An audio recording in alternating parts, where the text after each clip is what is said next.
ይሄ ቅባት እንዳያመልጣችሁ። በተለይ ደግሞ ፀጉራችሁ ለሳሳባችሁ፣ ፀጉራችሁ እየተነቀለ ላስቸገራችሁና ፀጉራችሁ አላድግ ላላችሁ ይህን ቅባት በቤታችሁ ሰርታችሁ ተጠቀሙት።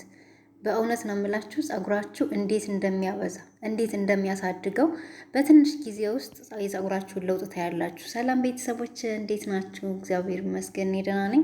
ትዕግስት ነኝ። እንግዲህ ዛሬም በአዲስ ቪዲዮ መጥቻለሁ። ዛሬ ይዤላችሁት የመጣሁት የፀጉር ቅባት ከምር ነው የምላችሁ። ይህን ቅባት ሰርታችሁ ተጠቅማችሁ በፀጉራችሁ ላይ ለውጥ ካላያችሁበት እኔ እቀጣለሁ። በእውነት በጣም አሪፍ ነው። ተከታተሉና ስሩና ተጠቀሙት። ፀጉራችሁ ለሚነቃቀልባችሁ እንዲሁም ደግሞ ፀጉራችሁ ስስት ላለባችሁ ፀጉር እንዴት እንደሚያበዛ የኔን ፀጉር እንግዲህ መጀመሪያም ላይ መጨረሻም ላይ ያስገባላችኋለሁ። እንዴት እንዳበዘው እንዴት ፀጉሬን እንዳሳደገው ልነግራችሁ አልችልም። በጣም አሪፍ ነው። በስትክክል አድርጋችሁ እኔ እንደሰራሁት አድርጋችሁ ስሩትና ተጠቀሙት። እንግዲህ ወደ አሰራሩ ከመሄዳችን በፊት ሁሌም እንደምላችሁ ቪዲዮውን ስትጀምሩ ላይክ አድርጉ። ለቻናሌ አዲስ ከሆናችሁ ሰብስክራይብ እያደረጋችሁ ቤተሰብ ሁኑ። እስከ መጨረሻው ቪዲዮውን ተከታተሉት። ወደ አሰራሩ እንሄዳለን። ወደ አሰራሩ ስንሄድ እንግዲህ ሽንኩርት ያስፈልገናል፣ ቀይ ሽንኩርት፣ ከዛ ነጭ ሽንኩርት ያስፈልገናል። ይሄንን ቅባት በዛ አድርጋችሁም ሰርታችሁ መጠቀም ትችላላችሁ። አስቀምጣችሁ ምንም አይበላሽም። ውጭ ላይ ነው የምታስቀምጡት። ፍሪጅ ውስጥ ማስገባት አያስፈልግም። ውጭ ላይ ታስቀምጡታላችሁ። እስከ ብዙ ጊዜ መጠቀም ትችላላችሁ ማለት ነው። እኔም ዛሬ በዛ አድርጌ ለፀጉሬ ለብዛቱ ስለሚጠቅመኝ እንዲሁም ደግሞ ለፎረፎር በጣም ቆንጆ ስለሆነ በጣም ነው የሚመቸኝ። ያው ትንሽ ሽታው ቢኖረውም ሽታውን ደግሞ እንዴት እንደምታደርጉት እነግራችኋለሁ። ቀይ ሽንኩርት፣ ነጭ ሽንኩርትና እሬት። ብዙ ልጆች እህቶቼ እሬት ላናገኝ እንችላለን ብላችሁኛል። እንግዲህ እሬት ካላችሁ እሬት ጨምሩበት፣ ከሌላችሁ ደግሞ ምንም ማድረግ አይቻልም። እሬት እንግዲህ ለፀጉር የጨመርኩት ለምንድን ነው? ፀጉር ያለሰልሳል፣ በጣም ልስልስ ያደርጋል። እንዲሁም ደግሞ ለፀጉራችን ለእድገቱ ቆዳችን ለሚያሳክከን የፀጉራችን ቆዳ ጽድት ለማድረግ እሬት በጣም አሪፍ ነው። ለዛ ነው እሬቱን የጨመርኩበት። ካላችሁ ተጠቀሙት፣ ከሌላችሁ ደግሞ በነጭ ሽንኩርቱና በቀይ ሽንኩርቱ ብቻ መጠቀም ትችላላችሁ ማለት ነው። አሁን ቀይ ሽንኩርታችን እንዳያችሁት እንደዚህ አድርጌ ከታትፏለሁ። ነጩንም እንደዛው ክትፍ ክትፍ አድርገዋለሁ። ቀይ ሽንኩርት ይሄ የሀገራችን ቀይ ሽንኩርት ቢሆን ቆንጆ ነው። ይሄ የፈረንጁ ነጭ ሽንኩርት ብዙም ያን ያክል አይደለም። እና እንደዚህ አድርጋችሁ ትከታትፉታላችሁ። እሬቱንም ይሄንን እሾሁን ታወጡና ቁርጥ ቁርጥ ታደርጉታላችሁ ማለት ነው። እሬቱን ከጓሮ ካላችሁ ከግቢ ውስጥ ካላችሁ ስትቆርጡት ይሄንን ቢጫ ነገሩን እሱን ታስወግዱታላችሁ። ከዛ ጥብ ታደርጉና በሶፍት እንትን ትሉታላችሁ፣ በሶፍት ታደርጉታላችሁ። ውሃ መኖር የለበትም። ውሃ ካለው የምንሰራው ቅባት ውሃ ካለው ቅባታችንን ያበላሽብናል ውጭ ላይ ስናስቀምጠው ማለት ነው። ስለዚህ ውሃ መግባት የለበትም። እንግዲህ ሬቱ እንዳያችሁት በሶፍት አድርጌዋለሁ፣ ጥብ አድርጌዋለሁ። ሬት ያው ውሃ የለውም፣ ጀል ነው ያለው። ጀሉ ደግሞ ምንም የሚበላሽ ነገር የለውም ማለት ነው። ቀይ ሽንኩርት እንግዲህ ለፀጉራችን የሚሰጠን ጥቅም፣ ቀይ ሽንኩርት ለፀጉር እድገት ጤናማነት እጅግ ተመራጭ ከሆኑ የተፈጥሮ ውህዶች አንዱ ነው። በውስጡ የያዛቸው እጅግ ጠቃሚ ንጥረ ነገሮች ስላሉ ለፀጉራችን ጥንካሬና ውበት እጅግ በጣም አስፈላጊ ነው ማለት ነው። የፀጉር እድገትን ያፋጥናል፣ ፀጉርን መነቃቀልን ይከላከላል። የተፈጥሮ ጸረ ባክተሪያና ጸረ ፈንገስ ስለሆነ ቀይ ሽንኩርት ጸረ ባክተሪያና ጸረ ፈንገስ ባህሪ ስላለው እንግዲህ የራስ ቅል የሚከሰት እንደ ፎረፎር፣ ማሳከክ ያሉ ችግሮችን ያስወግድልናል ማለት ነው። ሌላው የፀጉር ስሮችን ያጠነክራል፣ የራስ ቅል ኢንፌክሽኖችን ይከላከላል። ከግንባርና ከተለያዩ የራሳችን ክፍሎች የሚመጣ የፀጉር መነቃቀልን በእጅጉ ይቀንስልናል ማለት ነው።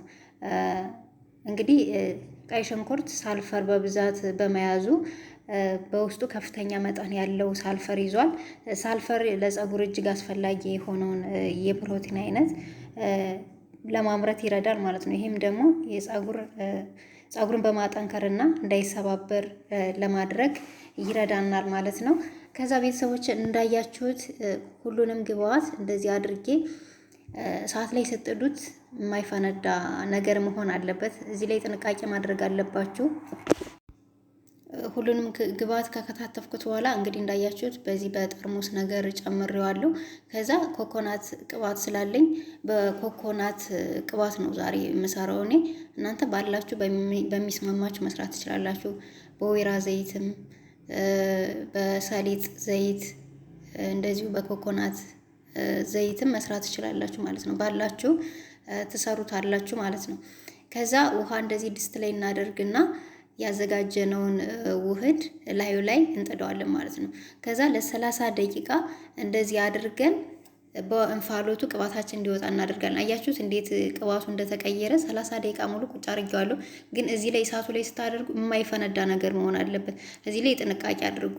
ሁሌም እንደምላችሁ ላዩ ላይ ደግሞ ፎጣ ማድረግ ትችላላችሁ። ውሃው ላይ ፎጣ አድርጋችሁ ላዩ ላይ ቅባቱን ማድረግ ትችላላችሁ ማለት ነው።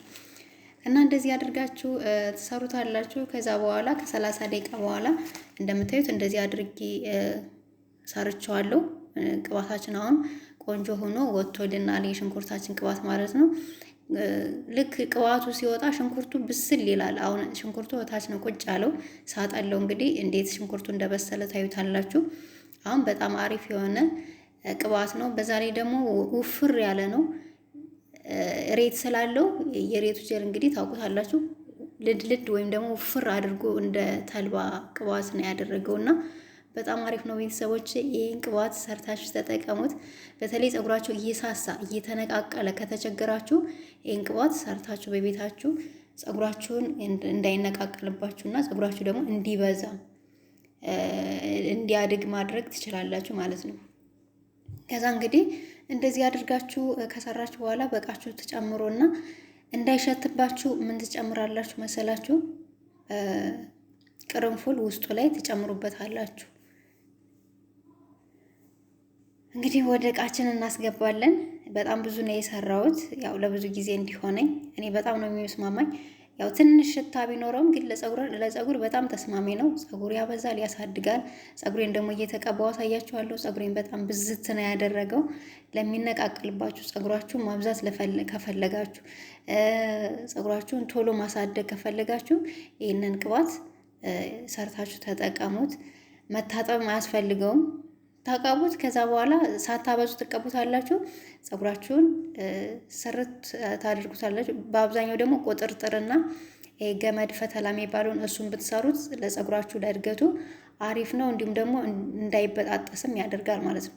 እንግዲህ እዚህ ላይ ሽታው ትንሽ እንዲቀንስልን ይሄንን እናደርግበታለን። ቅርንፉሉን፣ ሮዝመሪን መጨመር ትችላላችሁ። ሮዝመሪ እርጥቦ ካላችሁ እሱን ውስጡ ማድረግ ትችላላችሁ ማለት ነው። እና ቤተሰቦች እንደዚህ አድርጋችሁ ተጠቀሙት። አሪፍ ነው። ሌላው ደግሞ የነጭ ሽንኩርት ለፀጉር ጥቅሙ፣ ነጭ ሽንኩርት ለፀጉር ጤናማነትና እድገት እጅግ ተመራጭ ነው። የፀጉር መነቀልን፣ የፀጉር መርገፍን ይከላከላል። ነጭ ሽንኩርት ያው ሳልፈር ወይም ደግሞ አሊሲን እና ሴሌኒየም በብዛት ይይዛል።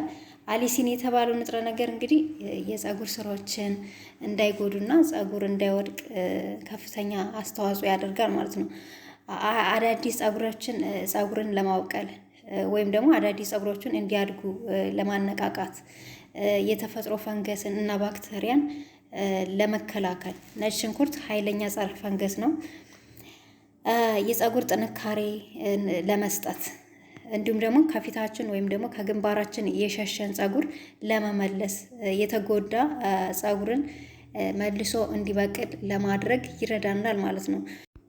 በአብዛኛው ነጭ ሽንኩርት በኬሚካል ወይም ደግሞ በሙቀት የተጎዳ የፀጉርን ክፍል ለመጠገን እና መልሶ እንዲያበቅል ለማድረግ ያግዘናል ማለት ነው። ለምሳሌ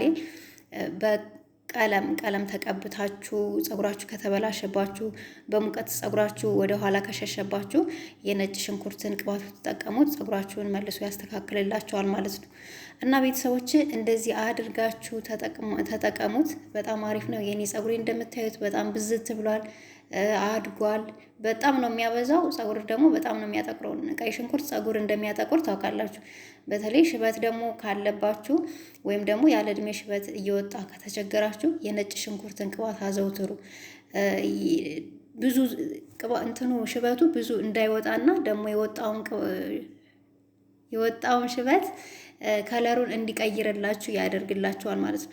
እና ቤተሰቦች የዛሬው ያዘጋጀውላችሁት የፀጉር ቅባት ይህንን ይመስል ነበረ። ቪዲዮውን ከወደዳችሁት ላይክ አድርጉ። እንዲሁም ለቻናል አዲስ ከሆናችሁ ሰብስክራይብ እያደረጋችሁ ቤተሰብ ሆኑ።